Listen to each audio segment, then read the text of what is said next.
Olá pessoal, tudo bem com vocês? Então, bem-vindos a mais uma news da Estúdio Fiscal. Então, lembrando a todos que semanalmente a gente traz as principais notícias, os principais fatos do mundo tributário, do cenário fiscal do nosso Brasil, certo?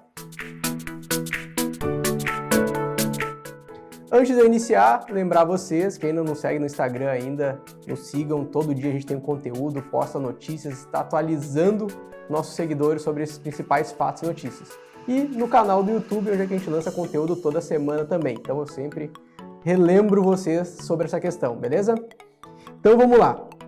Pessoal, eu trouxe uma notícia que está dando o que falar, foi tirada aqui do portal do UOL, mas está em todos os sites, que é sobre a nova regra, a nova proposta de regra que está chamando de âncora fiscal, arcabouço fiscal, então que traz algumas alterações, algumas propostas do governo. É óbvio que tudo isso precisa ser aprovado no Congresso Nacional, então nada entrou em vigor ainda.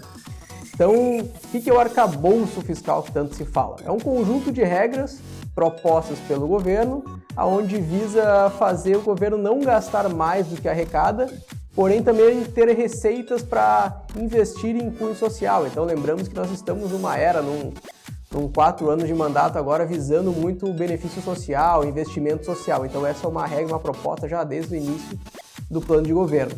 E atendendo também a questão de economia, onde um governo, para ser sustentável, ele não pode gastar mais do que ele arrecada. Então, eu trouxe alguns principais pontos que até foram colocados na matéria, certo? O primeiro deles, então, meta de resultado e margem de tolerância, ou seja, zerar o déficit da União em 2024 e começar a ter superávit a partir de 2025. Então, em 0,5% do PIB e em 1% do PIB em 2026. Então, essa é a primeira proposta do governo, zerar o déficit e transformar em superávit. Então, o governo começar a ter lucro com isso. Lembrando que temos em vigor hoje o teto de gastos, né, que é a outra medida colocada lá no governo Temer, que é o que está em vigor hoje, que é o teto de gastos, também prevê, só que vinculado mais à inflação.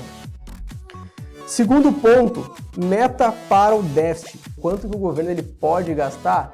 Ele vai estar atrelado, vai poder ser no máximo 70% do quanto aumentar de receita.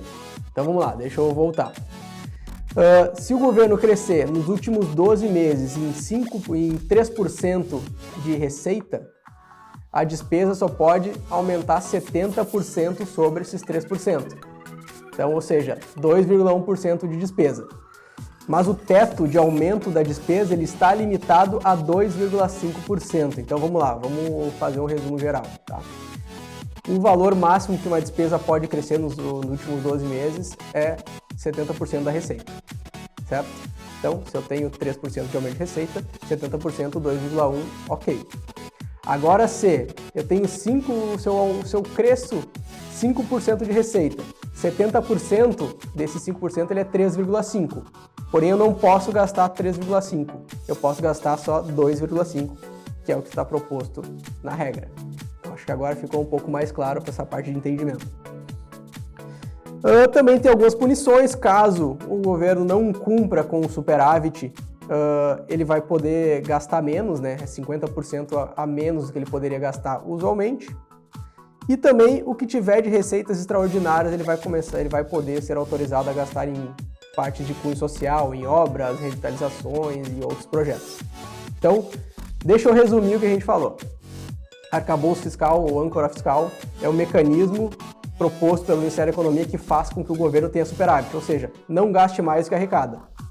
Porém, para ele não gastar mais do que ele arrecada, ele tem algumas regras, aonde nos últimos 12 meses, o que ele crescer de receita vai ser o balizador para ele crescer de despesa. Então, o governo ele pode gastar até 70% sobre o percentual que ele teve de crescimento de receita, limitado a 2,5% no ano. Então, esse é o fechamento. Então, ele é bem complexo, ele é um assunto bem, como é que eu posso dizer assim, bem teórico, bem técnico. Então, aconselho vocês a acompanharem também as mídias, as notícias. Todo dia está sendo uma notícia nova, uma atualização nova sobre essa proposta. Lembrando que essa proposta ela vai para o Congresso Nacional para ser aprovado pela Câmara dos Deputados, então o deputado federal. Lembrando que os 3 poderes, né? O Legislativo, o Judiciário e o Executivo. O Legislativo cria a lei, o Judiciário julga, o Executivo executa. Então, quando tem uma proposta de mudar uma questão de lei, tem que passar pelo Legislativo, pelo Congresso, para ele aprovar essa questão, certo? Pessoal, gostou do conteúdo? Dá o like, nos siga no nosso Instagram. Semana que vem a gente vai estar aqui de novo com um novo conteúdo. Valeu, um grande abraço.